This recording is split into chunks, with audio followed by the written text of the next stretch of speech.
शासन प्रशासन की सराहनीय पहल देखने को मिली है। रेसिडेंसी कोठी में राशन पात्रता पर्ची बनाने को लेकर शासन के वरिष्ठ अधिकारियों की मौजूदगी में एक बैठक साफ हुई, जिसमें जनप्रतिनिधि भी शामिल रहे। इस बैठक में तय हुआ कि गरीबों के लिए राशन पात्रता पर्ची बनाई जाएगी और साथ ही पात्र लोगों को पात्रता पर्ची दी जाएगी।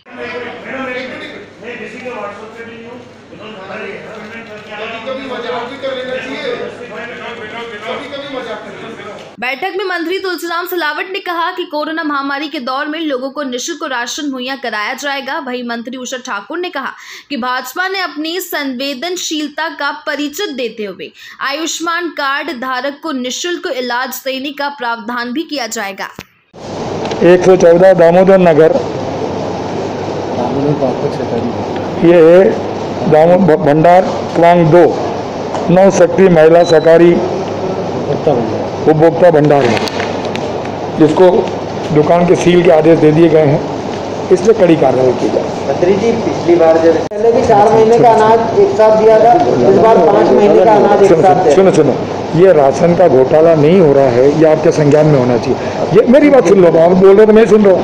ये कर रहे हैं, किराना का सामान उनको दे रहे हैं, और मैं फिर कह रहा हूँ राशन का घोटाला होगा तब जो कड़ी कार्रवाई की थी, कड़ी कार्रवाई जारी रहेगी। और जहाँ भी आपके संज्ञान में हो तो आप मुझे बताओ, मैं कड़ी कार्रवाई करूँगा, क्योंकि आप तो हमारे हाथ भी हो कान भी हो और प्रजातंत्र के चौथे स्तंभ हो। कोई भी काम अच्छा बिना आपके नहीं कर सकता। मुझे तो आपका भी सहयोग चाहिए, इस पवित्र काम में आप भी सहयोग करो। आपको ढाबली में रोक दी सरकार ने, भी पहले भी ऐसे ही राशन बांटा था, तब घोटाला हुआ था, इतनी कड़ी कार्रवाई की थी, उस कड़ी कार्रवाई का कहीं कोई असर नहीं दिख रहा है। एक बात सुनो, आपको मालूम है कई लोग रासुका में गए, मैं वही कड़ी कार्रवाई की गई थी। अब कुछ इतनी हिम्मत है उन लोगों की कि राशन को जो है सुनो मैं आपसे सरकार के नियमों का पालन नहीं कर रहे हैं, आदेशों का पालन नहीं कर रहे हैं। मैं आपको पता, आप जब मेरे संज्ञान में आई, मुख्यमंत्री जी ने कहा कि कड़ी कार्रवाई करो, तो कुछ लोग जो हमारे मानवता के ऊपर ये कलंक लगाने की कोशिश कर रहे हैं, ये प्रहार करने की कोशिश कर रहे हैं, ऐसे लोगों पर तो कड़ी कार्रवाई की जाएगी।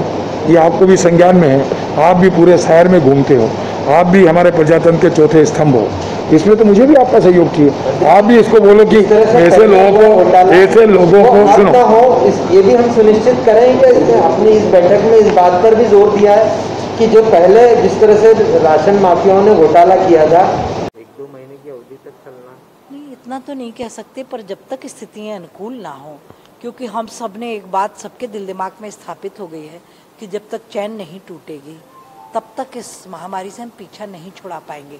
और इस बार तो अपन ने कितना कोशिश की कि वो स्वैच्छिक हो जाए, जिला स्तर पे हुआ और सबने इसको स्वीकार भी किया, ये ज़्यादा सफल भी रहा।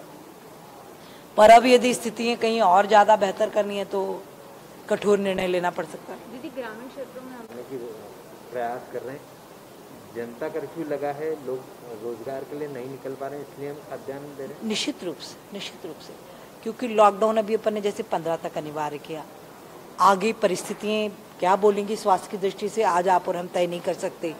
तो ये पूर्व तैयारी है कि कम से कम व्यक्ति के पास आटा होगा, गेहूं चावल है, तो वो अपना पेट भर के भोजन घर में कर सकता है। पूर्व तैयारी से ये भी अनुमान लगाया जाए कि लॉकडाउन जो क्या कुछ आपकी तरफ से सुझाव थे? 2 बहुत ही पावन निर्णय हुए और ये सुझाव लगभग सभी के थे। माननीय मुख्यमंत्री ने जिनको ग्राह्य किया और तत्काल आदेश जारी किए, सचमुच आज बहुत राहत महसूस हो रही है कि कोई भी व्यक्ति इलाज से वंचित नहीं रह पाएगा। यदि उसके घर में एक भी आयुष्मान का कार्ड है तो पूरे परिवार को इलाज मिलेगा, और जिनका नहीं है उनको बन के भी और इस दायरे में लाएंगे ताकि वो इलाज से राहत महसूस कर सके। नंबर 1, क्योंकि सबसे पहले स्वास्थ्य और उसकी चिंता, दूसरा खाद्यान्न। जिनके पास किसी प्रकार का कोई कार्ड नहीं, पर्ची, हालांकि 37 लाख पर्चियाँ आप सब जानते हैं भी पिछले उसमें जनरेट हुई हैं, लेकिन उसके बाद भी यदि कहीं कोई छूट गया है तो उसको भी इस प्रकार का कोई कष्ट ना हो, तो वार्डवार, पंचायत में तो पंचायतवार हो जाएगा, शहरी क्षेत्र में वार्डवार किसी विद्यालय को चिन्हित करके वहाँ वार्ड का कार्यालय बना जा रहा है। जिनके पास नहीं है निःशुल्क अनाज ये मिलने वाला है जो 3 माह मध्य प्रदेश की सरकार देगी, 2 माह केंद्र की सरकार देगी, तो वहाँ उनकी तत्काल पर्ची बनेगी, 3 दिन बाद से उनका राशन मिलना प्रारंभ हो जाएगा। ये व्यवस्था से